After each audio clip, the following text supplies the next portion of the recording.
I know quite a bit of people in my personal life and professional life who are heavily invested in cryptocurrency. Let's just say 50% of their net worth or more. And I was always baffled by that. I asked some of them, why are you putting so much concentration into one asset? They said, where else can I get 100% plus returns a year and a cumulative return of 1,000 to 10,000% before it's time for me to buy a house or get too old that I would need one? And this wasn't the only response. Like, I've been looking at the recent bull market in cryptocurrency. A lot of it's driven by a halving. A lot of it is driven by just general animal spirits. But a lot of the previous arguments for it, like as a replacement to the existing fiat monetary system, or a store of value, or as a new replacement of exchange to avoid banks and credit cards, or privacy. Those reasons really don't exist to the same degree they have in the past.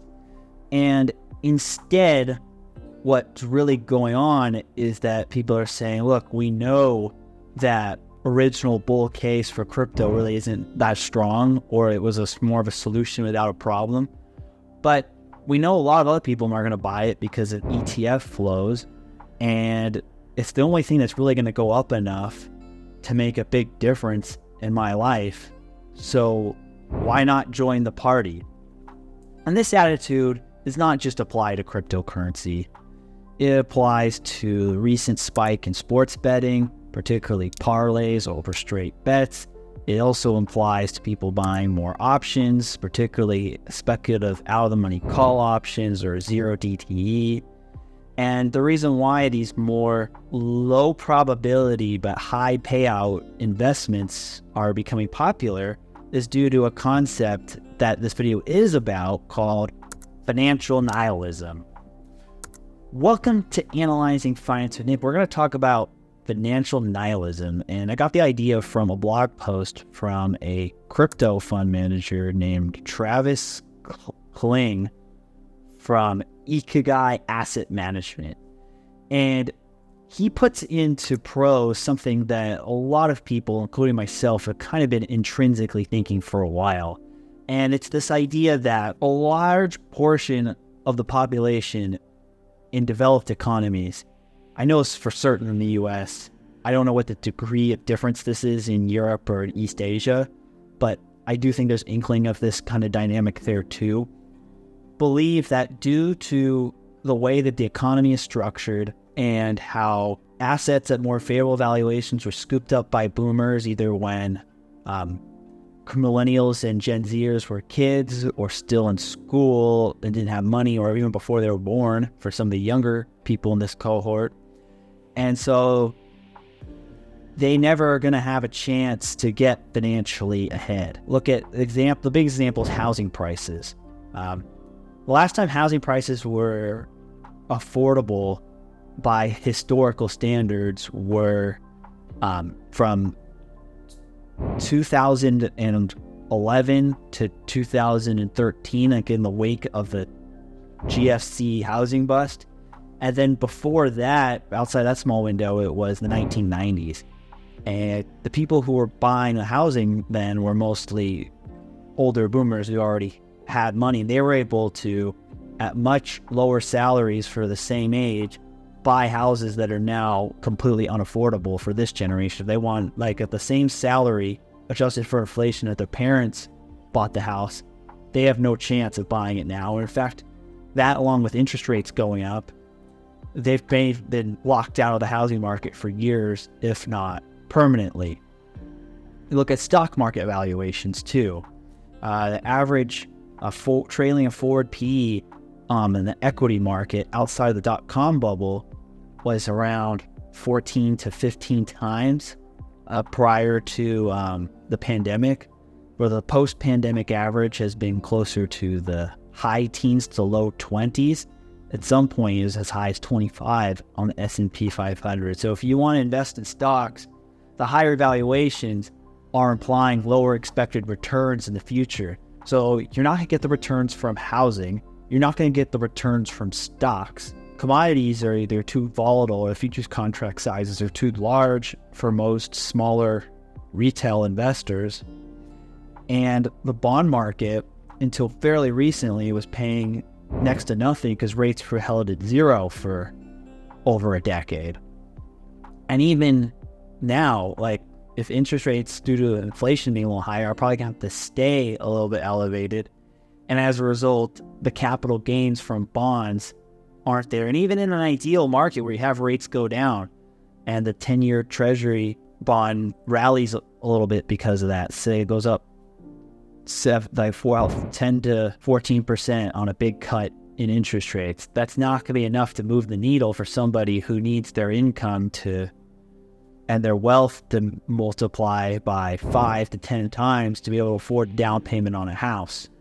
So the result is this idea of financial nihilism, which is like, look, the conventional way of working hard, saving money, and putting it in more safe investments, whether they're bonds or stocks or starting a business, even if lower risky, the returns just aren't going to be there for me to be able to achieve certain middle class benchmarks by the time I am still young enough to enjoy it.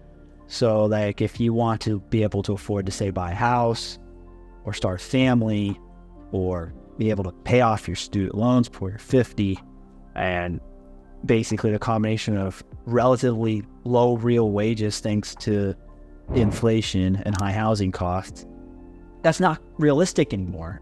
And the article Financial Nihilism kind of shows the examples like total of real estate wealth by generation. When boomers were 25, they had 33% of housing wealth, whereas millennials at 25 only had 13% of housing wealth. If you look at the share of total household wealth, the youngest boomers at 25 had 20% of total household wealth, whereas the same millennials only had 5% of total household wealth. Due to the decades of inflation in the 70s, rates were high, and that had suppressed the equity market and the housing market, so they were able to enter those markets at much lower prices and lower equity multiples than they were current times, where they're much higher. And so their return profile was a lot better. First, for their investments for retirement and or their ability to own a house when they're still young enough to have a family.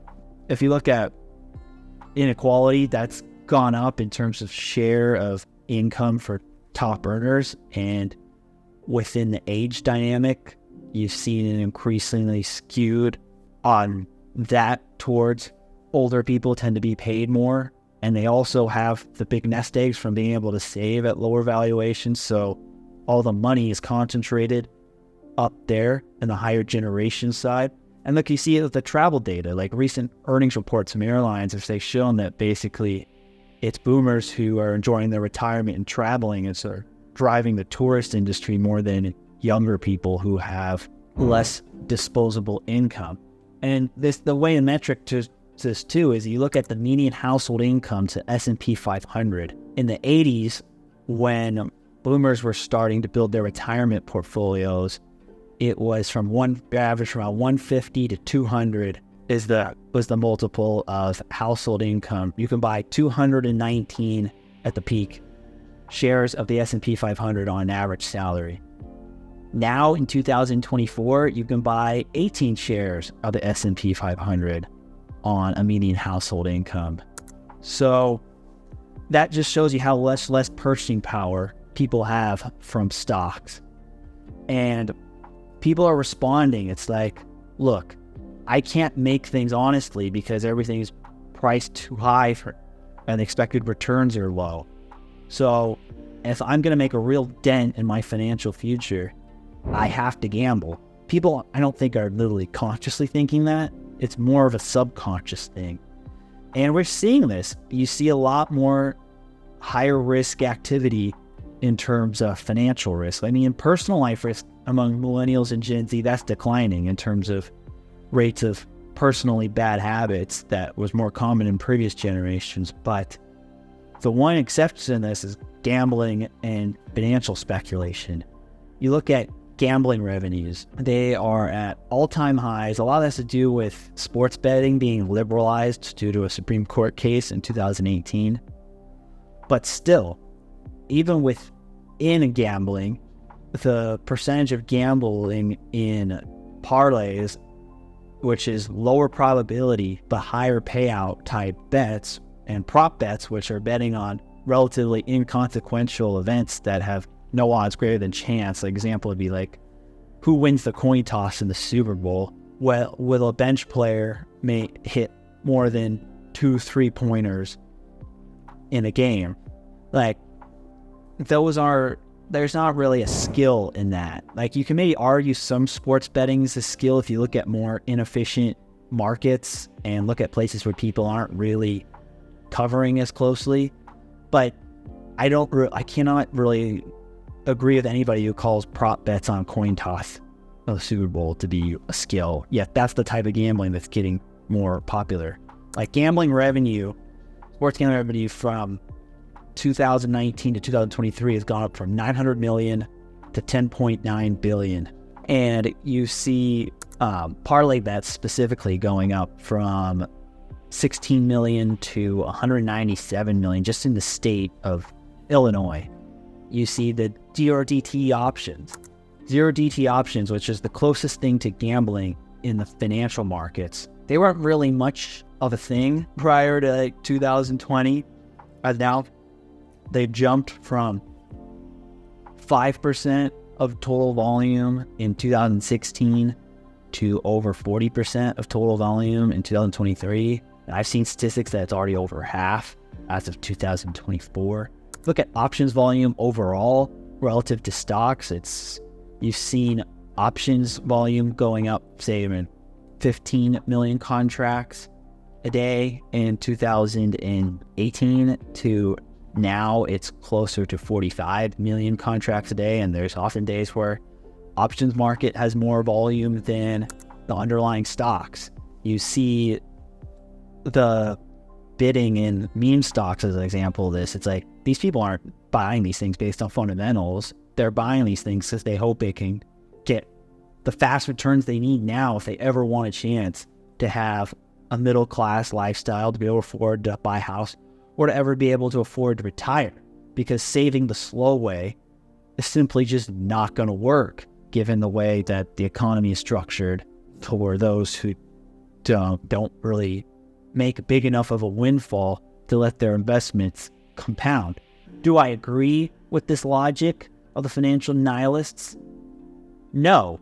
I do think you do have to take a little bit more risk in your career, whether that is being a little bit more entrepreneurial and taking the risk to start a business, or take more chances and switch jobs more if that's what it takes to move up the ladder, instead of going along the 40 years in a golden watch philosophy. I've talked about this in a previous video.